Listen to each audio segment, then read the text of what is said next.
আমল ইবাদত করতে হবে রাসূল সাল্লাল্লাহু আলাইহি সাল্লামের তরিকায়, রাসূল সাল্লাল্লাহু আলাইহি সাল্লামের সুন্নাহ অনুযায়ী, রাসূল সাল্লাল্লাহু আলাইহি সাল্লামের পদ্ধতিতে। যদি ইবাদত রাসূল সাল্লাল্লাহু আলাইহি সাল্লামের সুন্নাহ পদ্ধতিতে না হয়, তাহলে শুধু আমল বাতিল হবে না, আপনি রাসূলের উম্মত হওয়ার যোগ্যতা হারিয়ে ফেলবেন।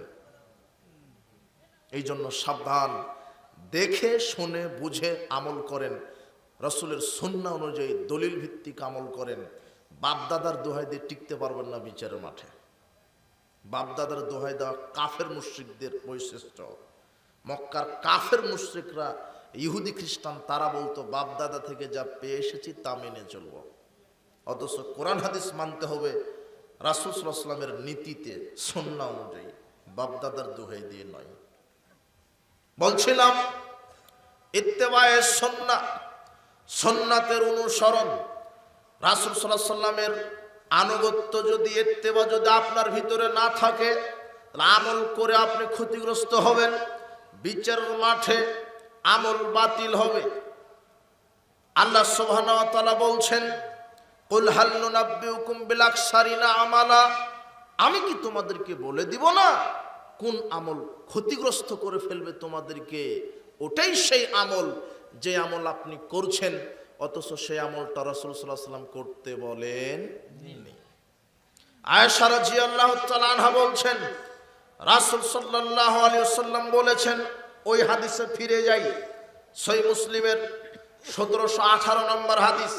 রাসূল সাল্লাল্লাহু আলাইহি ওয়াসাল্লাম বলছেন, মান আমেলা আমালান, যে ব্যক্তি কোনো আমল করলো, লাইসা আলাইহি আমরুনা, অথচ সেই আমলে আমার কোনো নির্দেশনা নেই, ফাহুয়া রাদ, তাহলে সেই আমল বাতিল। আবার বুঝেন, যে ব্যক্তি কোনো আমল করলো আর ওই আমলটা যদি রাসূলের দেওয়া না হয়, তাহলে সে আমলটা কি হবে? বাতিল। আজকে সমাজে কত আমল চলছে যেটা রাসূল সাল্লাল্লাহু আলাইহি ওয়াসাল্লাম থেকে প্রমাণিত না। রাসূল সাল্লাল্লাহু আলাইহি ওয়াসাল্লাম নিজে করেননি, করতে বলেননি, না করার নির্দেশও দিয়েছেন, এরকম প্রমাণ নেই। রাসূল সাল্লাল্লাহু আলাইহি ওয়াসাল্লাম বলছেন, কেউ যদি কোনো আমল করে আর ওই আমল করার নির্দেশ যদি আমি না দিই, তাহলে ওই আমলটা কি? বাতিল।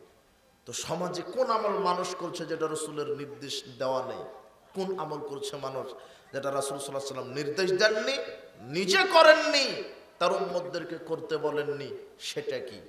যেটা রাসূল সাল্লাল্লাহু আলাইহি ওয়াসাল্লাম নিজে করেননি, করতে বলেননি, করার নির্দেশ দেননি, ওটা যদি আপনি করেন, তাহলে সেটাই হলো নতুন আমল, আর ওটাকে বলা হচ্ছে বিদআত। ওটাকে কি বলা হচ্ছে? বিদআত। সমাজ আজকে ভ্রান্ত, বিদআতে আমলে পরিপূর্ণ হয়েছে। এদেশের মানুষ সালাত শুরু করতেই 9টা বেদাত করে। সালাত শুরুই করেনি, শুধু প্রস্তুতি নিচ্ছে। কয়টা বেদাত? 9টা। শোনেন, রাসূল সাল্লাল্লাহু আলাইহি ওয়াসাল্লাম বলছেন, ফামান আহদাসা ফিহা হাদাসান আও মুহদিসান, যে ব্যক্তি বেদাত করলো, বেদাতিকে আশ্রয় দিল, বেদাতিকে সাহায্য করলো। যে ব্যক্তি বেদাত করলো, বেদাতিকে আশ্রয় দিল, বেদাতিকে সাহায্য করলো, ফাআলাইহি লানাতুল্লাহ, তার উপরে আল্লাহর লানত, ওয়াল মালায়েকা, ফেরেশতাকুলের লানত, ওয়ান নাস আজমাইন, সমস্ত মানব মণ্ডলীর লানত। বেদাত যে নিজে করে, বেদাতীদেরকে যে আশ্রয় দেয়, বেদাতীদেরকে যে সম্মান করে, বেদাতীদেরকে যে সাহায্য করে, তার উপরে আল্লাহর লানত, ফেরেশতা মণ্ডলীর লানত, মানব মণ্ডলীর লানত।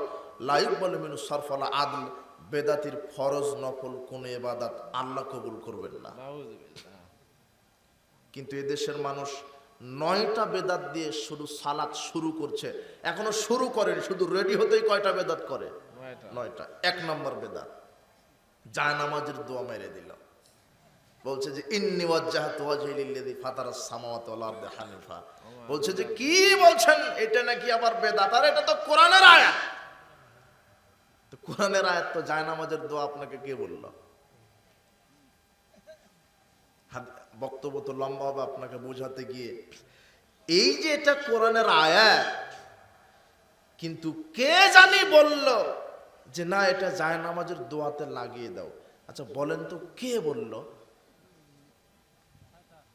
হ্যাঁ, ঠিক বলেছেন, শয়তান বলেছে। শয়তান শয়তানের কিছু চেলা আছে, কথা বুঝেছেন? এই পৃথিবীতে শয়তানের কিছু দালাল আছে। দালাল বুঝেন তো? চেলা, দালাল, এজেন্ট, প্রতিনিধি। এই শয়তান এই দালালদেরকে যা ওহী করে সেটাই শরীয়তের মধ্যে আর ডেলিভারি দেয়। এই বক্তব্যটা বোঝাতে গিয়ে আবার অনেক লম্বা টানতে হবে। শুধু এটা বোঝান যে সমাজে ভ্রান্ত আমলগুলি কি। ভ্রান্ত পথভ্রষ্ট আমল, যা আমলগুলি করে মানুষ বিচার মাঠে ক্ষতিগ্রস্ত হবে। আর বেদাত করলে আমল কবুল হয় না। এই জন্য শয়তান শরীয়তের ভিতরে নতুন নতুন আমল চালু করেছে। মানুষ সেই বেদাতে আমলগুলি করছে। আর বেদাতে আমল খুব মিষ্টি লাগে, মিঠা লাগে, এটা ছাড়তে চায় না। কেন? এটা শয়তানের একটা প্রয়োজনা। শয়তান আপনার আমলকে নষ্ট করার জন্য বেদাত ওখানে ঢুকিয়ে দিয়েছে। এক গ্লাস দুধের মধ্যে যদি এক ফোঁটা গরুর পেশাব ঢুকিয়ে দেন তাহলে পেশাব নষ্ট হয়ে যাবে, তাই না? দুধ নষ্ট হবে। পেশাবের কি অপরাধ? নষ্ট হবে না? পেশাব নষ্ট হবে না দুধ নষ্ট হবে? দুধ হলো এক গ্লাস, এক ফোঁটা দুধ যদি এক গ্লাস পেশাবে দেওয়া হয় তাহলে পেশাব নষ্ট হয়ে যাবে, তাই না? দুধ নষ্ট হবে। কি অবস্থা! তাহলে পেশাবের কি অপরাধ? ও নষ্ট হচ্ছে না কেন? জিনিসই নষ্ট। হ্যাঁ, ও পেশাব তো নগদ তো নষ্টই, ওলা আর একজনকে কি করবে? নষ্ট করবে।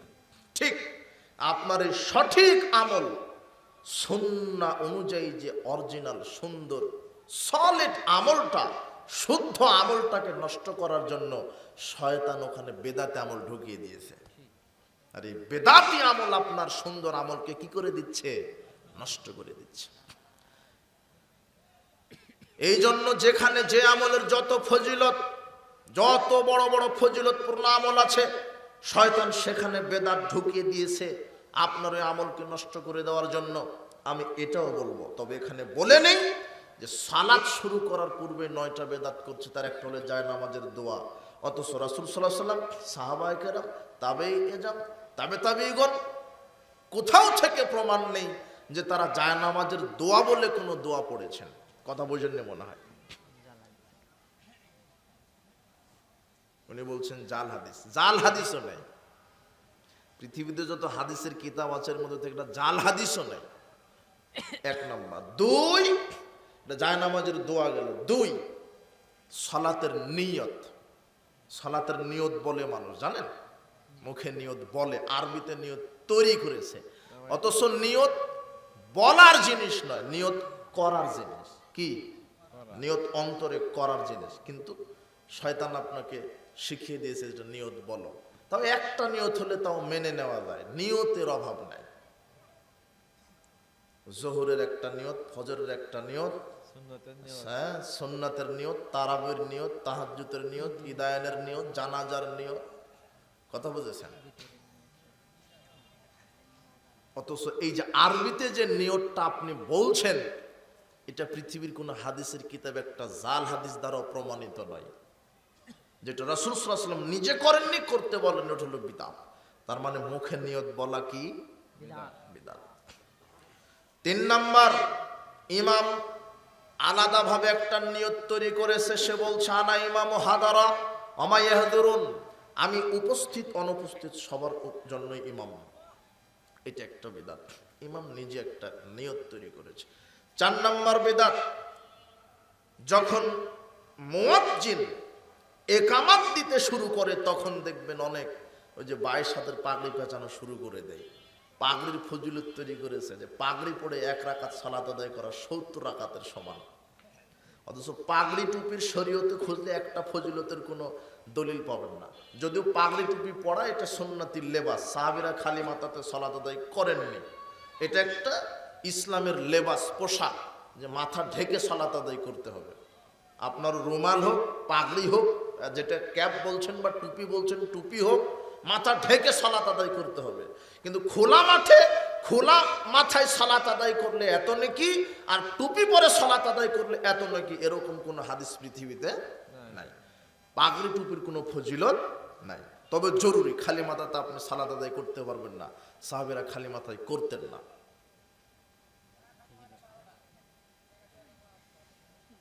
ওই যে পাগড়ি পেঁচা শুরু করলো বায়েশাদের, শুধু সালাতের সময় কেন, একামাতের সময় কেন, রাসূল সাল্লাল্লাহু আলাইহি ওয়াসাল্লাম সবসময় পাগড়ি পরে থাকতেন। কিন্তু ওই যে একটা জাল হাদিস আছে যে পাগড়ি পরে সালাত আদায় করলে 1 রাকাত 70 রাকাতের সমান, অথচ এটা কি হাদিস? জাল। পাগড়ি পরে 1 জুমা সালাত আদায় করলে 70 জুমার নেকি হবে। এগুলি জাল, ভিত্তিহীন কথা। 5 নম্বর বিদআত, মুয়াজ্জিন সাহেব যখন ইকামতে বলে আশহাদু আন্না মুহাম্মাদুর রাসূলুল্লাহ, তখন আপনি জবাবে বলছেন সাল্লাল্লাহু আলাইহি ওয়াসাল্লাম, অথচ রাসূল বলছেন ফাকুলু মিসলা মা ইয়াকুলু মুয়াজ্জিন। আজান ইকামতে মুয়াজ্জিন যা বলবে অনুরূপ বলো, শুধু হাইয়া আলাস সালাহ হাইয়া আলাল ফালাহ ব্যতীত। হাইয়া আলাস সালাহর সময় কি বলতে হবে? লা হাওলা ওয়ালা কুওয়াতা ইল্লা বিল্লাহ। আস-সালাতু খায়রুম মিনান নাওম, এর জবাবেও আপনাকে বলতে হবে আস-সালাতু খায়রুম মিনান নাওম। এছাড়া আজান ইকামতে সেম, মুয়াজ্জিন যা বলবে আপনাকেও তাই বলতে হবে। এটা হলো আজানের জবাব। কিন্তু আজান ইকামতের বাইরে যখন নবীর নাম শুনবেন, তখন আপনাকে সংক্ষিপ্ত হলেও কি পাঠ করতে হবে? দরুদ। কথা বুঝেননি মনে হয়? জি। কেননা রাসূল সাল্লাল্লাহু আলাইহি ওয়াসাল্লাম যেভাবে শরীয়ত মানতে বলেছেন আমাকে ওইভাবেই মানতে হবে।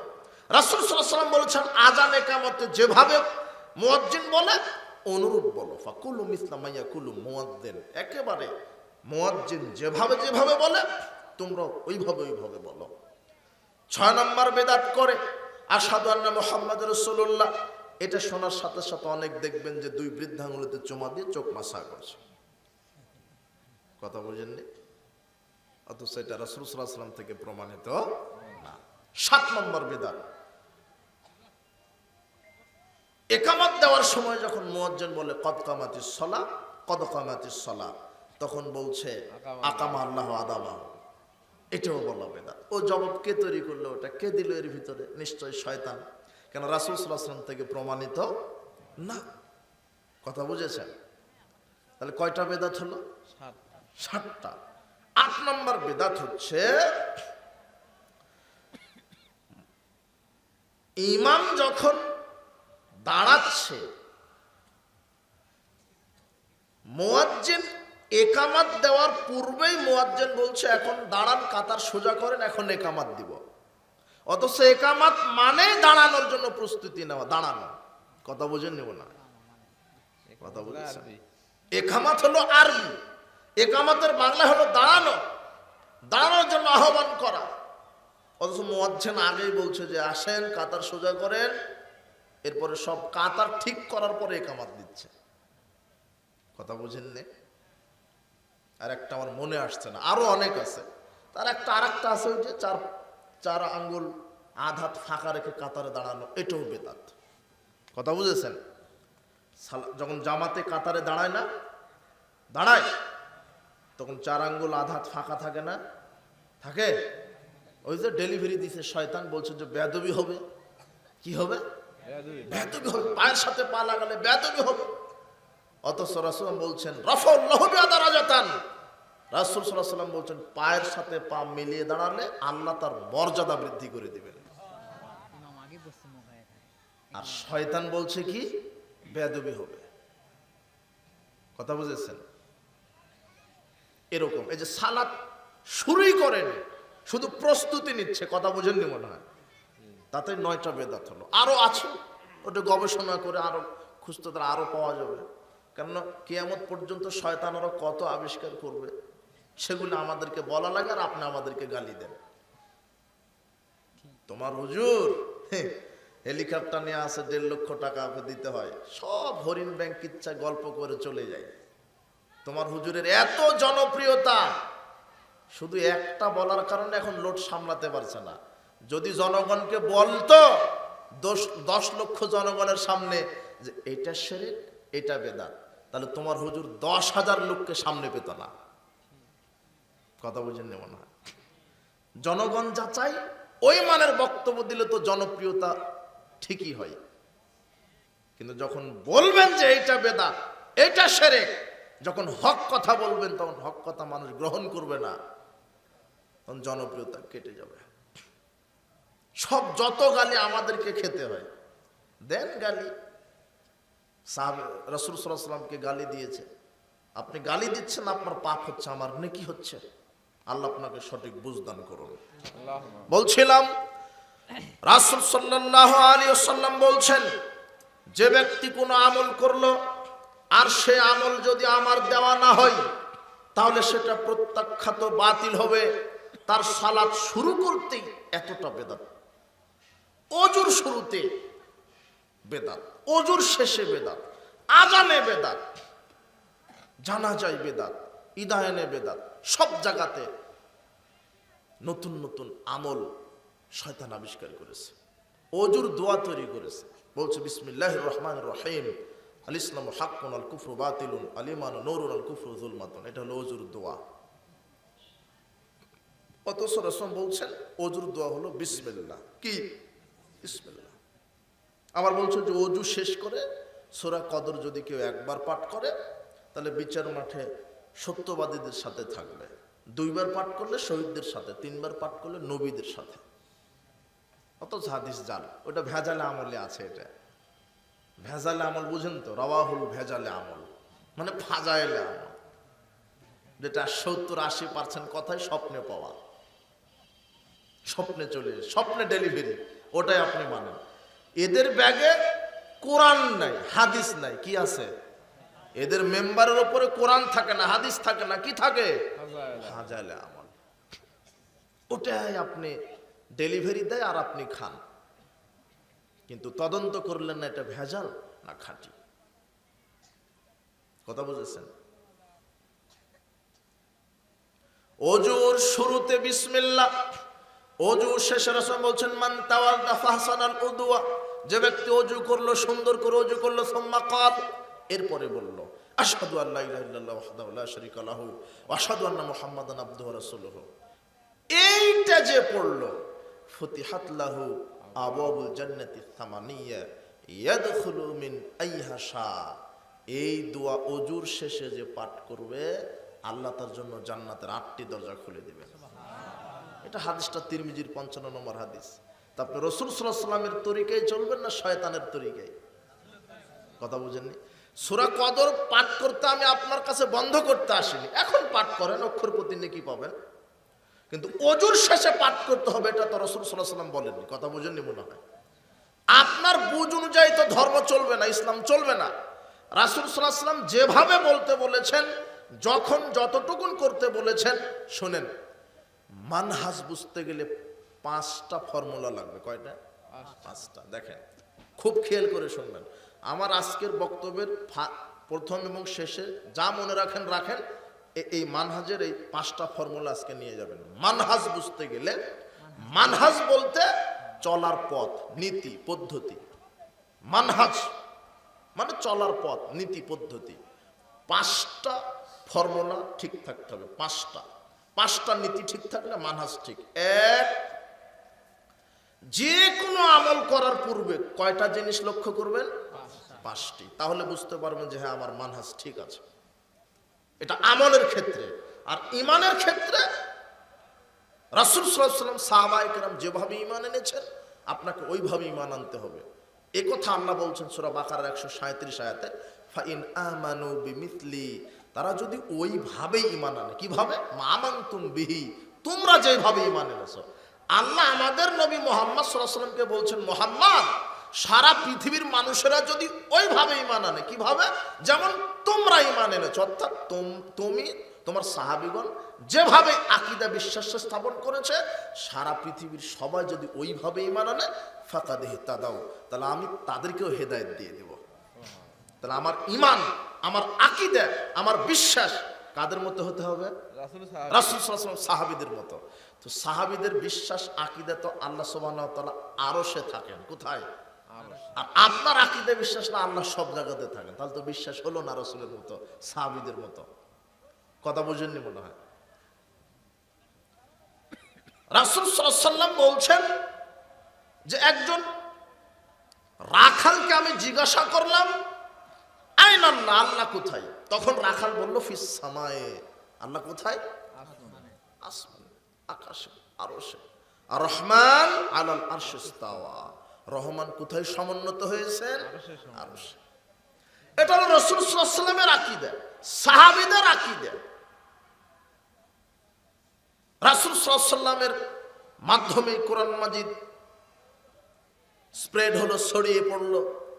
আল্লাহ সুবহানাহু ওয়া তাআলা বলছেন, ওয়ামিন আয়াতি আন খালাকাকুম মিন তুরাব। রাসূল সাল্লাল্লাহু আলাইহি সাল্লামকে আল্লাহ বলছেন, শোনো, আমার একটা নিদর্শন, তোমাদেরকে মাটি দিয়ে তৈরি করেছে। কি দিয়ে? মাটি দিয়ে। সূরা রুমের 20 নম্বর আয়াত। এই আয়াতটা নাজিল হলো কার উপরে? মুহাম্মদ। মুহাম্মদ সাল্লাল্লাহু আলাইহি সাল্লামের উপরে। তার মানে আল্লাহ মুহাম্মদ সাল্লাল্লাহু আলাইহি সাল্লামের উপরে আয়াত নাজিল করে বলছেন, আমার একটা নিদর্শন হলো তোমাদেরকে তৈরি করেছে কি দিয়ে? মাটি দিয়ে। তো তোমাদেরকে বলছে মোহাম্মদ বাদ, তাই না? আরে যার উপরে আয়াত নাজিল হলো ও যদি বাদ হয়, ঘটনা কি হলো? আল্লাহ বলছেন যে তোমাদেরকে আমি তৈরি করেছি কি দিয়ে?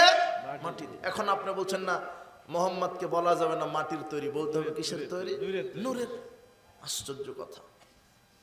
আল্লাহ বলছেন, কুল ইন্নামা আনা বাশারুম মিসলুকুম, তুমি বলো আমি তোমাদের মতো একজন মানুষ, শুধু পার্থক্য আমার কাছে ওই আসে, তোমাদের কাছে আসে না। আকীদা, বিশ্বাস রাসূল সাল্লাল্লাহু আলাইহি সাল্লামের মতো হতে হবে, রাসূল সাল্লাল্লাহু আলাইহি সাল্লামের মতো, সাহাবীদের মতো। কোরআন মাজিদ যেভাবে অবতীর্ণ হচ্ছে ওইভাবে আপনাকে মানতে হবে। আল্লাহ সুবহানাহু ওয়া তাআলা কোরআন মাজিদ তার আকারের কথা বলেছেন, তার পরিচয়ের কথা বলেছেন। আল্লাহ বলছেন, হে ইবলিস মা মানাকান তাসজুদা লিমা খালাকতু বিয়াদাইয়া, হে ইবলিস, আমি আল্লাহ যাকে আমার দুই হাত দিয়ে তৈরি করলাম তাকে সেজদা দিতে তোমাকে কে নিষেধ করলো? তাহলে আল্লাহর কয় হাত আছে? দুই হাত। মানে শয়তান বলছে যে এখানে হাত মানে কুদরতি হাত, নেন এবার। মানে শয়তান আছে, মানে ইবলিসের যে কিছু চালা আছে, আর আপনাকে ব্যাখ্যা দিচ্ছে কি যে হাত ঠিক আছে কিন্তু এটা হাত বলা যাবে না, কি কুদরত বলতে হবে। অথচ আল্লাহ যে নিজে তার পরিচয় দিলেন, এরা আল্লাহর সিফাতকে বিকৃত করলো। কথা বুঝেছেন? রাসূল সাল্লাল্লাহু আলাইহি ওয়াসাল্লাম, সাহাবীদের আকীদা আল্লাহর আকার আছে, আল্লাহর হাত আছে, কেমন যার মতো সব, তার জন্য যেমন হাত শোভা পায়। লাইসা কামিসলি শাইউন, কিন্তু বলা যাবে না আল্লাহর হাত অমুক প্রাণীর মতো, মানুষের মতো, এরকম কারোর সাথে তুলনা করা যাবে না।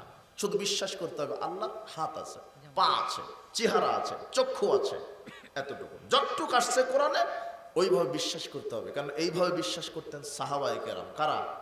সাহাবীরা। আর আল্লাহ বলছেন, ফাইন আমানু বিমিসলি, তোমাদের মতো যদি তারা ঈমান আনে, আমানতুম বিহি, যেমন তোমরা ঈমান এনেছো, যেমন তোমরা আমাকে বিশ্বাস করো, তোমরা আমার উপরে যেমন আকীদা স্থাপন করো, ফাকাদ ইহতাদাউ, তাহলে আমি তাদেরকেও হেদায়েত দান করব। তাহলে ঈমানটা হতে হবে কাদের মতো? সাহাবীদের মতো। আকীদা হতে হবে কাদের মতো? সাহাবীদের মতো। আল্লাহ বলছেন, রাসূল যা দেন তা গ্রহণ করো। তো কি দিয়েছেন? 5 ওয়াক্ত সালাত। কার পক্ষ থেকে আসছে? আল্লাহর পক্ষ থেকে। রাসূল সাল্লাল্লাহু আলাইহি ওয়াসাল্লাম আমাদেরকে দিয়েছেন। তিনি দিয়েছেন রমাদানের সিয়াম। কার পক্ষ থেকে? আল্লাহর পক্ষ থেকে। তিনি আমাদেরকে দিয়েছেন। তিনি কি দিয়েছেন? হজ, যাকাত, কোরআন তেলাওয়াত, ইবাদত, যত ভালো ভালো আমল, এবং কিভাবে করব তার একটা তরিকা, তার একটা নীতি, তার একটা পদ্ধতি দিয়েছেন। আর একজন মানুষের পদ্ধতিতেই সালাত, একজন মানুষের পদ্ধতিতেই সিয়াম, একজন মানুষের পদ্ধতিতেই কোরআন তেলাওয়াত, একজন মানুষের সুন্নাহ তরিকা অনুযায়ী হজ যাকাত, তার নাম হচ্ছেন মুহাম্মদ সাল্লাল্লাহু আলাইহি ওয়াসাল্লাম।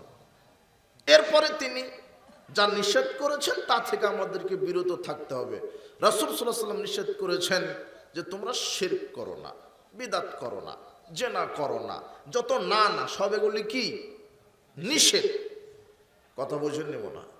তাহলে আল্লাহ সুবহানাহু ওয়া তাআলা একজন মানুষকে আনুগত্য করে চলতে বললেন, সেই মানুষটার নাম কি? মুহাম্মদ সাল্লাল্লাহু আলাইহি ওয়াসাল্লাম। আল্লাহ বলছেন, মাইয়ুতির রাসূলা ফাকাদ আতা আল্লাহ। আল্লাহ বলছেন, যে ব্যক্তি রাসূলের ইত্তেবা করলো সে যেন আল্লাহরই ইত্তেবা করলো। আল্লাহ সুবহানাহু ওয়া তাআলা বলছেন, কুল ইন কুনতুম তুহিব্বুনাল্লাহ ফাত্তাবিউনি।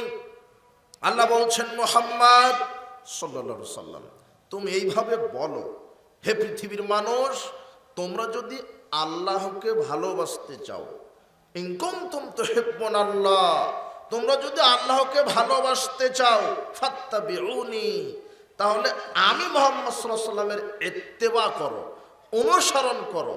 আমার সুন্নাহ মানো, আমার নীতি মানো, আমার তরিকা মানো, ইউহিব্বুকুমুল্লাহ, যদি আমার ইত্তেবা করো তাহলে আল্লাহ তোমাদেরকে ভালোবাসবেন। ওয়া ইয়াগফির লাকুম যুনুবাকুম আল্লাহু গফুরুর রহিম। শুধু কি তিনি তোমাদেরকে ভালোবাসবেন, যারা সার্বিক জীবনে আমি মুহাম্মদ সাল্লাল্লাহু আলাইহি সাল্লামের ইত্তেবা করবে, আল্লাহ তাদের জীবনের বিগত সব পাপ ক্ষমা করে দিবেন। আর আল্লাহ তো অতীব দয়াশীল, অতীব ক্ষমাশীল। আল্লাহ অতীব দয়াশীল, অতীব ক্ষমাশীল। আল্লাহ সুবহানাহু ওয়া তাআলা বলছেন, পৃথিবীর মানুষ, তোমরা যদি আল্লাহর ভালোবাসা পেতে চাও তাহলে মুহাম্মাদের আনুগত্য করো। মুহাম্মদ সাল্লাল্লাহু আলাইহি সাল্লাম একমাত্র ব্যক্তি যার অনুসরণ, অনুকরণ, যার ইত্তেবা ছাড়া আমাদের আমল আল্লাহর দরবারে গৃহীত হবে না। এই জন্য রাসূল সাল্লাল্লাহু আলাইহি সাল্লামের ইত্তেবা করতে হবে। রাসূল সাল্লাল্লাহু আলাইহি সাল্লামের ইত্তেবা যদি আপনি না করেন তাহলে জান্নাত হবে না। আবু হুরায়রা রাদিয়াল্লাহু আনহু বলছেন, রাসূল সাল্লাল্লাহু আলাইহি ওয়াসাল্লাম বলেছেন, কুল্লু উম্মতি ইয়াদখুলুনাল জান্নাহ, আমার প্রত্যেক উম্মত জান্নাতে যাবে, ইল্লা মান আবা, তবে যারা আবা তারা জান্নাতে যাবে না। কিলা ওয়া মান আবা, সাহাবীগণ জিজ্ঞাসা করলেন আবা কারা?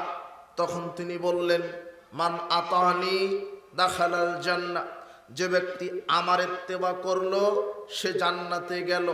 ওমান আসানি ফাকাদ আবা, যে ব্যক্তি আমার অবাধ্যতা করলো সে আবা, সে জাহান্নামে গেল।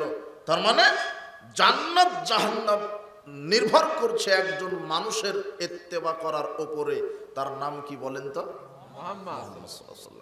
রাসূল সাল্লাল্লাহু আলাইহি ওয়াসাল্লাম নগদ বলছেন যে আমার যে ইত্তেবা করলো সে জান্নাতে গেল, আমার যে অবাধ্যতা করলো, আমার নীতি, আমার শরীয়তের, আমার সুন্নতের যারা উল্টা চললো তারা কোথায় গেল? জাহান্নাম। জাহান্নাম। তার মানে আমাকে আদব, আখলাক, শিষ্টাচার, আপনার বৈষয়িক জীবন, আমার ধর্মীয় জীবন, যত জীবন আছে সব জীবনে আমার সালাত, সিয়াম, হজ, জাকাত, অর্থনীতি, রাজনীতি, সমাজনীতি সব কিছুতেই একজন মানুষের সুন্নাহ তরিকা, একজন মানুষের ইত্তেবা আমাকে করতে হবে। তার নাম কি? মুহাম্মদ সাল্লাল্লাহু আলাইহি ওয়াসাল্লাম। আমি যেটাই করতে যাই, আমি যখন রাজনীতি করব তখন কার তরিকায়? রাসূল সাল্লাল্লাহু মুহাম্মদ সাল্লাল্লাহু আলাইহি ওয়াসাল্লাম। আমি যখন অর্থনীতি পরিচালনা করব তখন কার তরিকায়? আমি যখন সমাজনীতি পরিচালনা করব তখন কার তরিকায়? আমি যখন শিক্ষানীতি প্রণয়ন করব তখন কার তরিকায়? মুহাম্মদ সাল্লাল্লাহু আলাইহি ওয়াসাল্লাম। আমি যখন সালাত আদায় করব কার তরিকায়? আমি যখন সিয়াম পালন করব, হজ করব, জাকাত দিব, যা কিছু করব একজন মানুষের তরিকা। তার নাম কি? মুহাম্মদ সাল্লাল্লাহু আলাইহি ওয়াসাল্লাম। যার তরিকা ছাড়া, যার ইত্তেবা ছাড়া আমাদের আমল বিচার মাঠে নিষ্ফল, বাতিল। আমল করেও আমাদেরকে জাহান্নামে চলে যেতে হবে। এই জন্য আল্লাহ সুবহানাহু ওয়া তাআলা রাসূল সাল্লাল্লাহু আলাইহি ওয়াসাল্লামের ইত্তেবা করাকে ফরজ করে দিয়েছেন। যারা রাসূল সাল্লাল্লাহু আলাইহি ওয়াসাল্লামের ইত্তেবা করে না, রাসূল সাল্লাল্লাহু আলাইহি ওয়াসাল্লামের নীতির উল্টা চলে, তারা শরীয়তের ভিতরে নতুন নতুন আমল আবিষ্কার করে, যেটাকে বলা হয় বিদআতি আমল। রাসূল সাল্লাল্লাহু আলাইহি ওয়াসাল্লামের সুন্নাহ নয়, তাই তো সেটা বেদাত। যদি রাসূল সাল্লাল্লাহু আলাইহি ওয়াসাল্লামের সুন্নাহ হতো তাহলে সেটা বেদাত হতো না। খুব খেয়াল করবেন, বিদআত শব্দটা চলে আসলো এখন। তো বিদআত শব্দটা কি? বিদআত শব্দটা কি? বিদআত হচ্ছে, এর বাংলা হচ্ছে নতুন আবিষ্কৃত বিষয়। নতুন আবিষ্কৃত বিষয়, যা পূর্বে কোনো নমুনা ছিল না। এটা আবিধানিক অর্থ নতুন আবিষ্কৃত বিষয়। পারিভাষিক অর্থে বেদাত ওই জিনিসকে বলা হয় যে শরীয়তের মধ্যে ইবাদতের নামে নেকির আশায় মানুষ কোনো আমল করে, অথচ সে আমলটা যদি শরীয়তে, কোরআন হাদিসে না থাকে, সেটাই হলো কি? বিদআত। বিদআত। পারিভাষিক অর্থে শরীয়তের মধ্যে ইবাদতের নামে নেকির আশায় মানুষ যেটা করে সেটাই কি? বিদআত। বিদআত। অথচ যেটা শরীয়তে ছিল না। কথা বুঝে নেব না, যেটা শরীয়তে নেই। আপনি একটা আমল করছেন, আপনি একটা কর্ম করছেন, আপনি মনে করছেন এটা ভালো আমল, করলে ক্ষতি কি? অথচ ওই আমলটা যদি শরীয়তের মধ্যে না থাকে তাহলে সেটাই হলো আপনি নতুন আবিষ্কার করলেন। আর নতুন আবিষ্কৃত বিষয়কেই বলা হয় বিদআত। বিদআত দুই ধরনের, একটা হচ্ছে শারঈ বেদাত, একটা বৈষয়িক বেদাত। বৈষয়িক বেদাত এটা কোরআন হাদিস আল্লাহ সুবহানাহু ওয়া তাআলা চিরস্থায়ী নিষিদ্ধ, হারাম করেনি। বৈষয়িক জীবনে যেগুলি কল্যাণকর বিষয় সেগুলো আবিষ্কৃত হতেই থাকবে, কোনো সমস্যা নেই। বৈষয়িক মানে এই যে আমি এখন এই মাইকে কথা বলছি, এটাও বেদাত, এটাও বেদাত হয়েছে। কি হয়েছে? নতুন। বেদাত মানে নতুন সৃষ্টি। এটা কি রসুলের যুগে ছিল? না। এই যে যে রড বাল্ব দেখছেন, এটাও বিদআত, এটা নতুন সৃষ্টি হয়েছে। আমরা যে মোটর সাইকেল চালাই, প্রাইভেট কারে ঘুরি, এরোপ্লেনে ঘুরি, এগুলিও বেদাত। এগুলি কি হয়েছে? নতুন আবিষ্কৃত হয়েছে, এগুলিও বেদাত, কিন্তু এগুলি বৈষয়িক বেদাত। এই ব্যাপারে কোরআন হাদিসে নিষিদ্ধ বা হারাম ঘোষণা করা হয়নি, শুধু শরীয়তের মধ্যে যারা নতুন নতুন কিছু তৈরি করবে এটা নিষিদ্ধ। কারণ শরীয়ত পরিপূর্ণ। শরীয়ত কি? পরিপূর্ণ। আল্লাহ সুবহানাহু ওয়া তাআলা বলছেন, আল ইয়াউমা আকমালতু লাকুম দীনাকুম, আমি দিনকে পরিপূর্ণ করে দিয়েছি। তার মানে কোরআন হাদিস শরীয়তের নীতি বিধান দ্বারা পরিপূর্ণ। এই জন্য যারা এই পরিপূর্ণ দিন পাওয়ার পরেও যারা নতুন নতুন আবিষ্কৃত কোনো আমল করে, এদের কাছে মনে হয় যে দিন অসম্পূর্ণই আছে। তাই তো এরা নতুন নতুন আবিষ্কৃত আমলগুলি করছে। অথচ শরীয়ত পরিপূর্ণ, ইসলাম পরিপূর্ণ, দিন পরিপূর্ণ। এর ভিতরে আপনি কিছু ঢোকাতে পারবেন না, কিছু বাহির করে ফেলে দিতে পারবেন না। এটা পরিপূর্ণ বিধান। ইসলাম কমপ্লিট কোড অফ লাইফ, ইসলাম পরিপূর্ণ জীবন বিধান। এর ভিতরে আপনি কিছু দিতেও পারবেন না, কিছু বাহিরও করতে পারবেন না। আল্লাহর পক্ষ থেকে রাসূল সাল্লাল্লাহু আলাইহি ওয়াসাল্লাম প্রদত্ত স্বীকৃত যে আমলগুলি আছে, এই আমলের উপর আপনাকে বাস্তবায়ন কায়েম থাকতে হবে।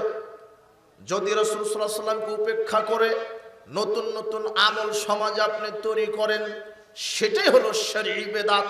আর ওই বেদাতটাই হলো নিষেধ, হারাম। রাসূল সাল্লাল্লাহু আলাইহি ওয়াসাল্লাম ওটা নিষেধ করেছেন, আল্লাহ সুবহানাহু ওয়া তাআলা নিষেধ করেছেন।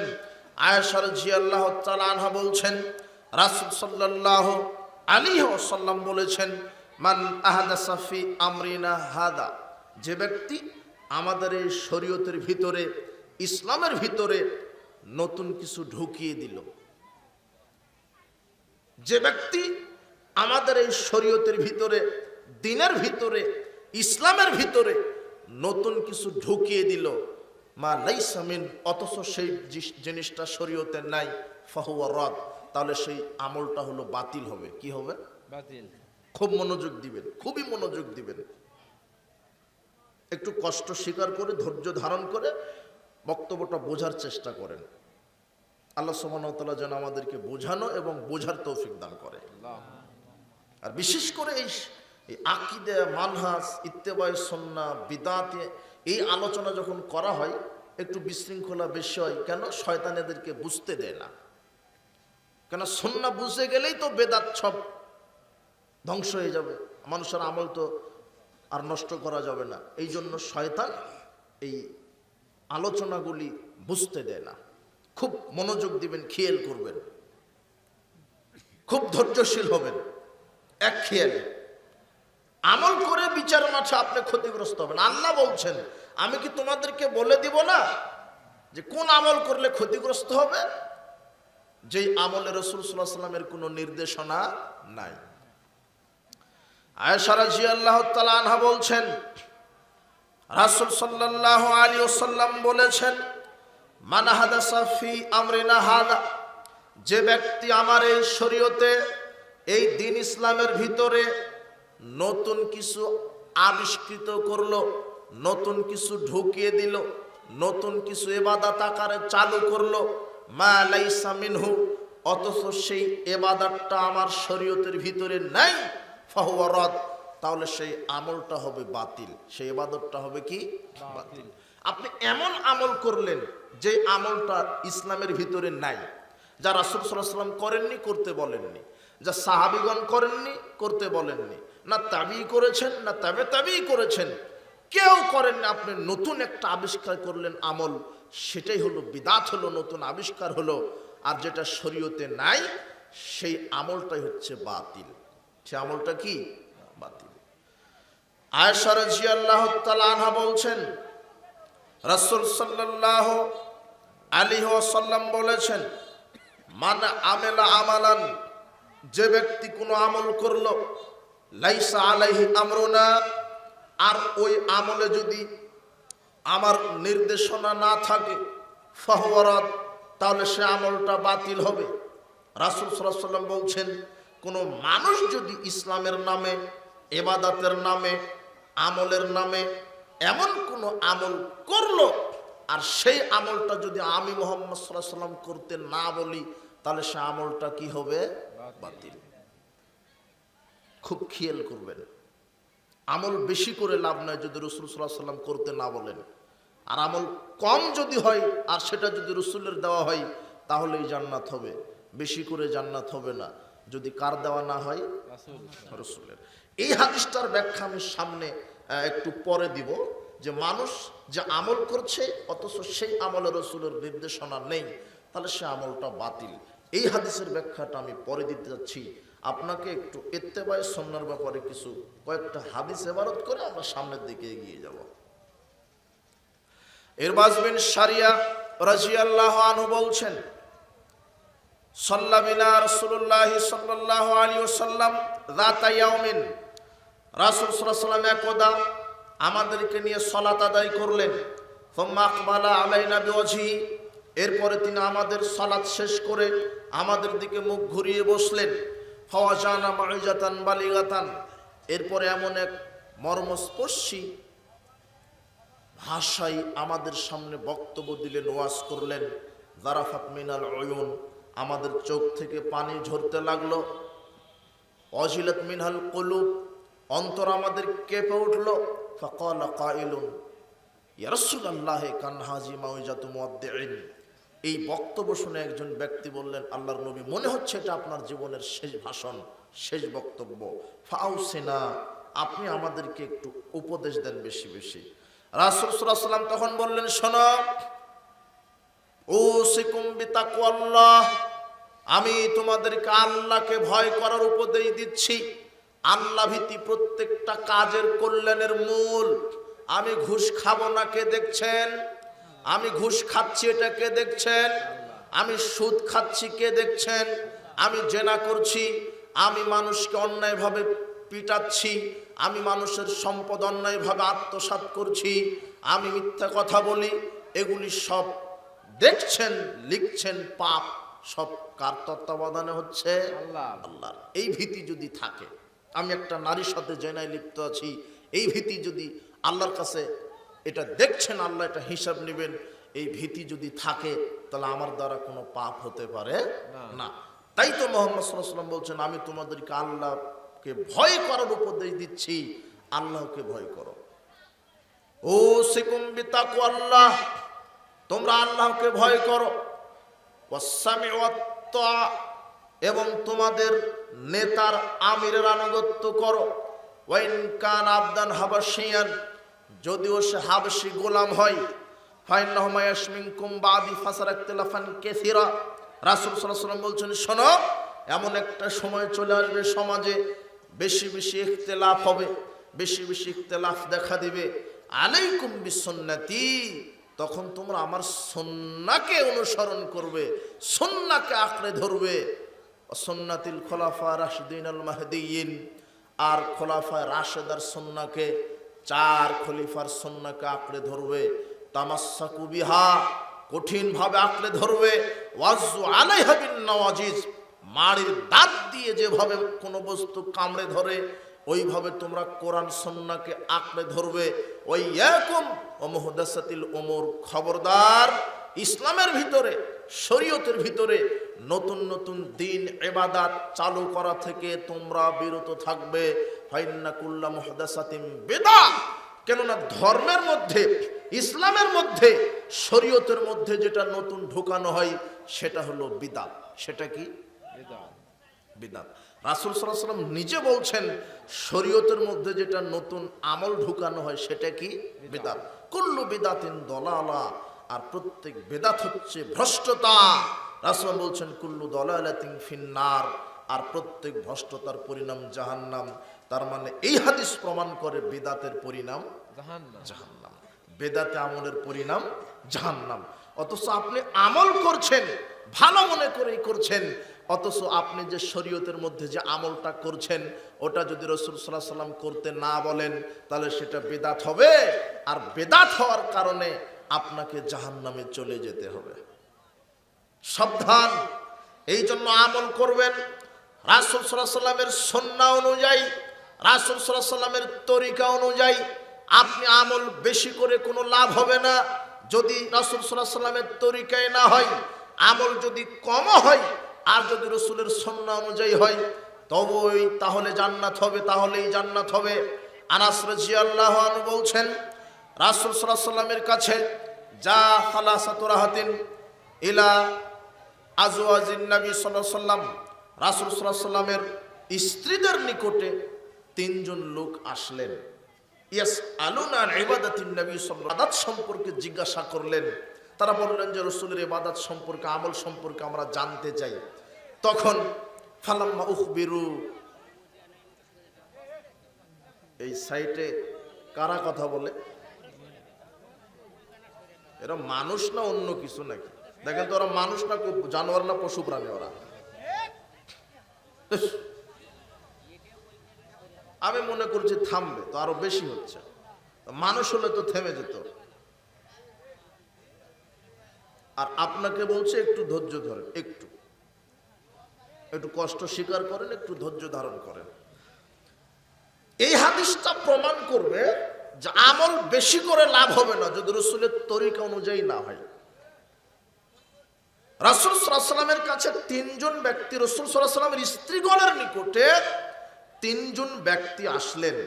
এসে জানতে চাইলেন যে আমাদের নবীর ইবাদত আমল কিরকম ছিল, রাতে কেমন, দিনে কেমন, কি পরিমাণ করতেন।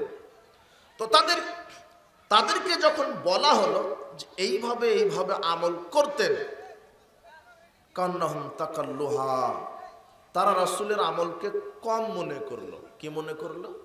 কম। চিন্তা করেন, রাসূলের আমলকে কম মনে করলেন তিনজন ব্যক্তি। এরা কত বড় পরহেজগার! কার আমল কম মনে করলেন? যিনি মানুষকে আমল শিখাতে এসেছেন, আমল করে দেখাতে এসেছেন, তার আমলই তুচ্ছ, কম মনে করলেন। কান্নাহুম তাকাল্লুহা, আর এটা তো কম হলো। ওয়াইনা নাহনু মিন নবী সাল্লাল্লাহু আলাইহি ওয়াসাল্লাম, আমরা কোথায় আর তিনি কোথায়? ক্বাদ গুফিরা লাহু মা তাকাদ্দামা মিন যামবিহি ওয়া মা তাআখারা, তার কম করলে চলবে, তার সামনের পিছনের সব পাপ আল্লাহ ক্ষমা করেছেন, তাই তার কম করলে চলবে। কিন্তু আমাদের তো পাপ আছে, আমাদের বেশি বেশি করতে হবে। ক্বালা আহাদুহুম, তিনজনের মধ্যে থেকে একজন বললেন, আম্মা আনা ফাইন্নী উসাল্লিল লাইলা আবাদা, আমি সারা রাত সালাত আদায় করব, ঘুমাবো না। ও সারা রাত কি করবে? সালাত আদায় করবে, ও ঘুমাবে না। ওয়াকাল আখার, দ্বিতীয় জন বলছেন, আনা সামুদ্দার আলা উফতির, আমি প্রতিদিন সিয়াম রাখবো, আমি সিয়াম কোনোদিন ছেড়ে দেব না। বছরে 365টা দিন আমি সিয়াম রাখবো, কোনোদিন সিয়াম ছেড়ে দেব না। ওয়াকাল আখার, তৃতীয় ব্যক্তি বলছেন, আনা আতাজিলুন নিসা ফালা তাযাওয়াজু আবাদা, আমি নারীর সংস্পর্শেই যাব না, আমি কোনোদিন বিবাহই করব না। বিবাহ করলে সংসার হবে, ছেলে মেয়ে চলে আসবে, ব্যবসা করতে হবে, টাকা রুজির পিছনে ছুটতে হবে, অনেক ব্যস্ত হয়ে যাব, আমলে ঘাটতি হবে, তাই বিবাহই করবে না।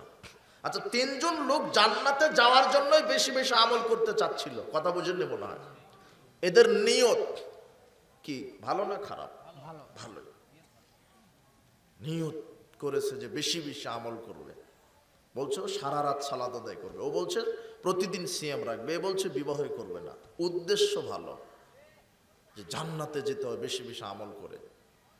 যা রাসূলুল্লাহ সাল্লাল্লাহু আলাইহি ওয়াসাল্লাম ফাকাল, রাসূল সাল্লাল্লাহু আলাইহি ওয়াসাল্লাম চট করে তাদের কাছে এসে বললেন, শোনো, আনতুমুল্লাযিনা কুলতুম কাযা ওয়া কাযা, তোমরাই কি সেই তিনজন লোক নাকি যে এই মন্তব্য করলে? শোনো, আমা ওয়াল্লাহি লাখশাকুম লিল্লাহি ওয়াতকাকুম লাহু, আমি এই জমিনের মধ্যে সবচাইতে আল্লাহকে বেশি ভয় করি, আমি সবচাইতে বেশি পরহেজগার। আমার চাইতে আল্লাহকে বেশি ভয় করে, বেশি পরহেজগারিতা এই জমিনে কার কেউ নাই। আমি আল্লাহকে সবচাইতে বেশি ভয় করি, আমি সবচেয়ে বড় পরহেজগার। লাকিন্নি আসমা উফতির, এরপরও আমি সিয়াম রাখি, আবার সিয়াম ছেড়ে দিই। ওয়াসাল্লি আরকুদু, আমি রাতে সালাত আদায় করি, আবার আমি রাতে ঘুমাই। আনা আতাজাওয়াজুন নিসা, আমার স্ত্রী আছে একটা দুইটা নয়, 9টা স্ত্রী। কয়টা? 9টা। এরপরে তিনি বলছেন, শোনো, তোমরা কত পরহেজগার হলো, কত পরহেজগারিতা দেখাচ্ছ। আমি সবচাইতে দুনিয়াতে আল্লাহকে বেশি ভয় করি, আমি সবচাইতে বেশি আল্লাহ ভীরু পরহেজগার, এরপরও আমি সিয়াম রাখি, সিয়াম ছেড়ে দিই, রাতে সালাত আদায় করি, আমি রাতে ঘুমাই। আমার স্ত্রীগণ আছেন, ফামান রাগিবান সুন্নতি ফালাইসা মিন্নি, যে আমার সুন্নাহ অনুযায়ী আমল করবে না, সে আমার উম্মতি থাকবে না। কি বুঝলেন আর আমি কি বুঝাতে চাচ্ছি আপনাকে? ওই তিনজন ব্যক্তি রসুলের চাইতে বেশি বেশি আমল করবে।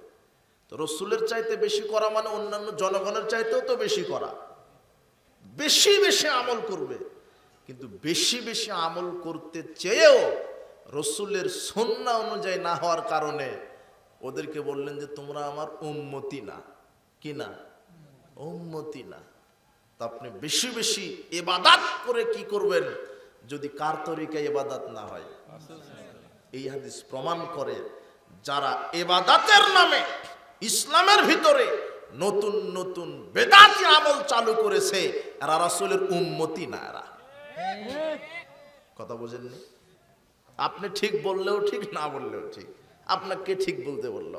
রাসূল সাল্লাল্লাহু আলাইহি ওয়াসাল্লাম বলছেন, ফামান, যে ব্যক্তি রাগেবা, মুখ ফিরিয়ে নেবে, আন সুন্নতি, আমার সুন্নাহ থেকে, ফালাইসা মিন্নি, সে আমার শরীয়তের মধ্যে অন্তর্ভুক্তই না, সে আমার উম্মতি না।